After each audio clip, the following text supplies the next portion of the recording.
All right, Rippers, I hope you guys are all doing good, finding yourselves well, out there doing the things you need to do, and making the connections and networks and friendships and all of that that we all need to be doing to help bring people together for a self-sufficient lifestyle. Now, that being said, I got something cool to show you.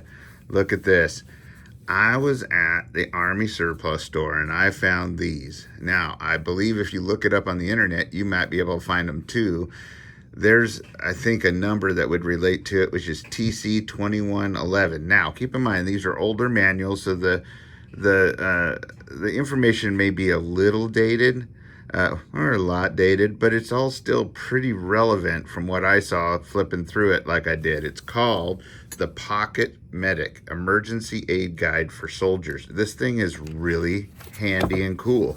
Like, you could take one of these and even take it apart and laminate it and make yourself a set of cards with it, which would be cool, and then put a ring through it right here, which I think would be a good deal. But let's check this out. So this is all it's broken down into categories. Part 1 is life-saving measures. Open airway to restore breathing and heartbeat, stop bleeding, prevent shock, dress bandages. And it's all broke down in the way that the military would do it, which I think is pretty cool. Because they're going to have their act together and have a system for things that help you function in a panicked situation, right? So that being said, let's just look through it real quick so I can share it with you guys. And the best part about this was $1, right? And it's only like that thick, right? But as you can see, it goes over some basic guides, examining. These are all things in your basic first aid course that you have, if you've ever taken one, that you've probably been taught, or a CPR course, that kind of thing. I used to have to do them every year with my old job, or my old business, I should say. But, we've got, applying life-saving measures, re-examine. I mean, it gives you step-by-step, apply, arrange. So here we've got noticing an unconscious person. This is like taking notes, like, looking over your situation, right?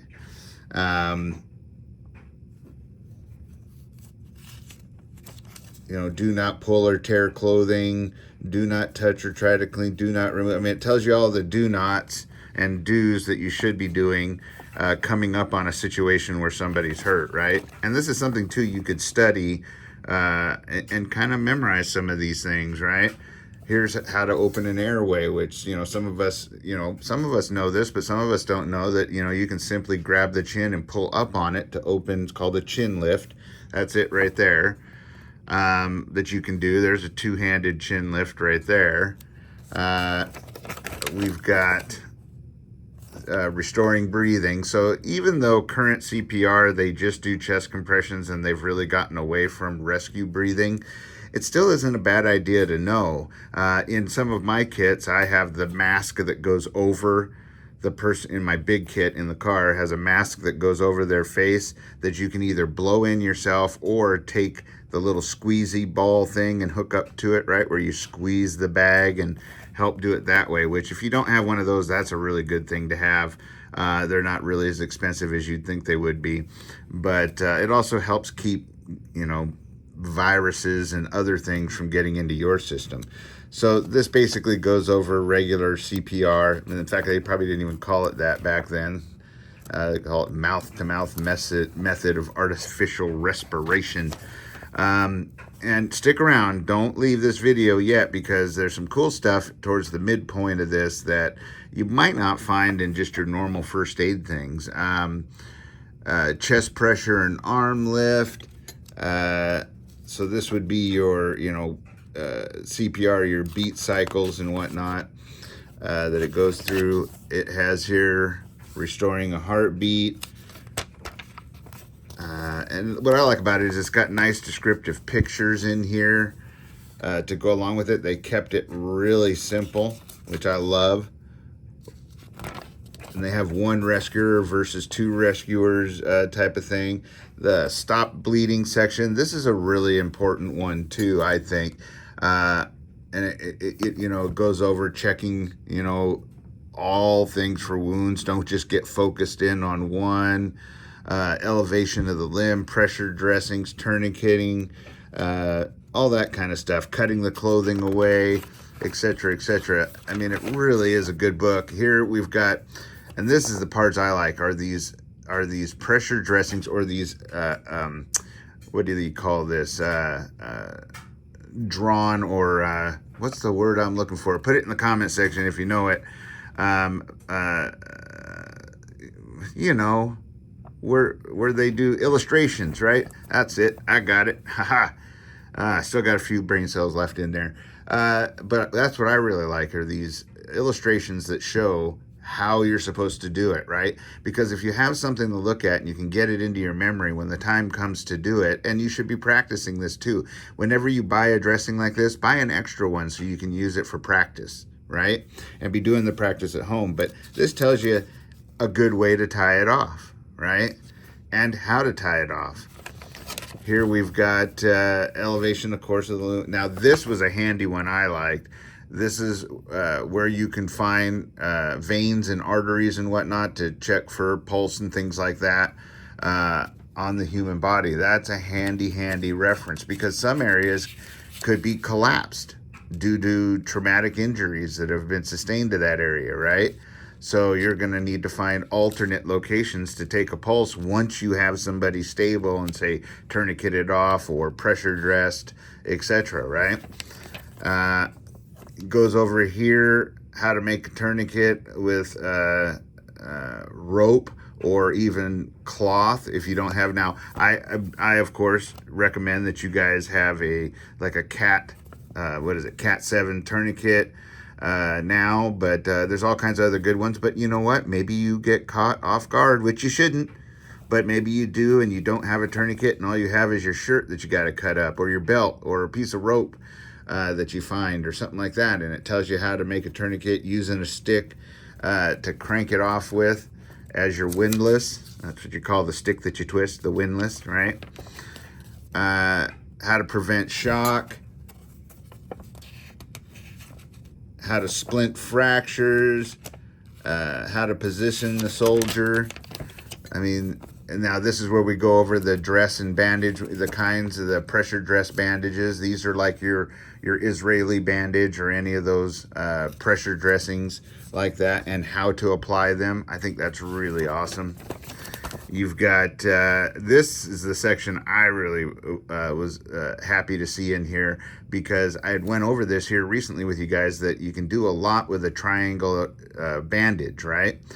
And this goes over different ways to use it, right? A triangular bandage or a cravat bandages, right? And it tells you how to fold them to do different things, how to wrap a foot the right way so it'll stay, how to wrap a hand the right way so it'll stay. Let's see, how to do an elbow, how to do a jaw, head injuries right here. This would be if you had a broken jaw or something like that. Let's see here. How to do a head dressing, whether it's an ear or an eye. And then the part 2 part, this is for special first aid measures for severe wounds and head injuries, severe burns and fractures. I thought this was really cool. And it goes over how to do the dressings, because you'd be surprised. I've been on scene in many situations where people are trying to bandage or wrap something, and when you're panicked, it isn't easy to do things. Your motor skills get reduced.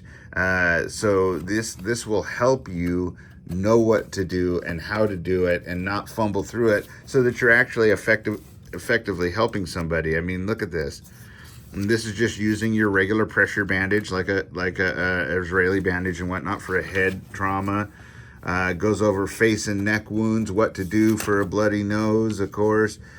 Chest wounds, how to wrap a chest wound, right? What to look for, etc. abdominal wounds. Look at that. I mean, this is getting pretty, a little bit graphic. Sorry about that, but it's just a drawing. You've got, what to do in these cases, I mean, I think a lot of people think it's just like the movie. Well, we'll just stuff that all back in there and we'll just stitch that up and everything will be good.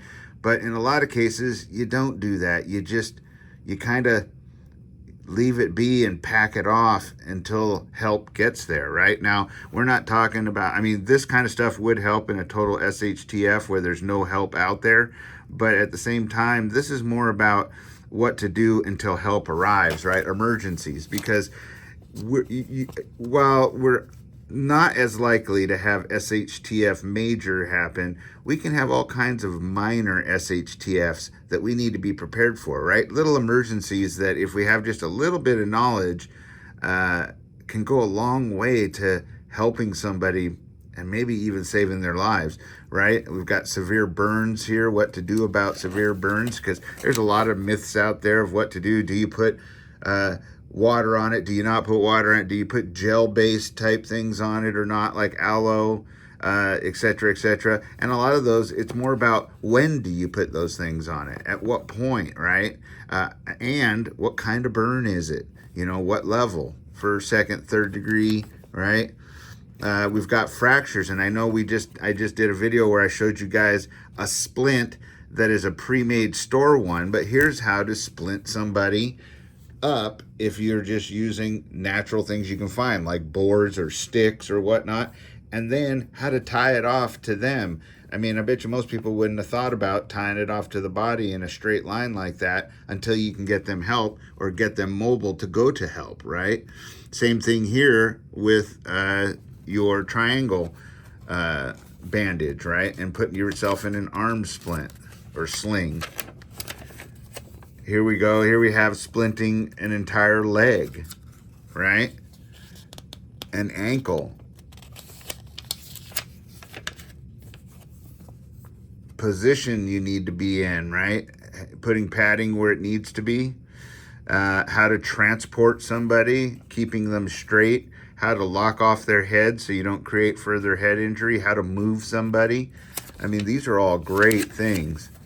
This is the diagnostic section where you're diagnosing things like pains, bulges, symptoms, like for carbon monoxide poisoning, right? You've got choking and what to do in choking, even for infants. I mean, this is a great little book. For a little book, this thing is packed with information. Electric shock, how to clear somebody from electric shock without becoming a victim yourself. How to get things out of a foreign body out of eyes, which that happens quite a bit when things like splinters and whatnot are flying. Stings and bites. Burn, heat injuries like heat stroke. All illustrated and all well written. Wet or cold injuries like hypothermia, frostbite, etc., burns, boils, that kind of thing.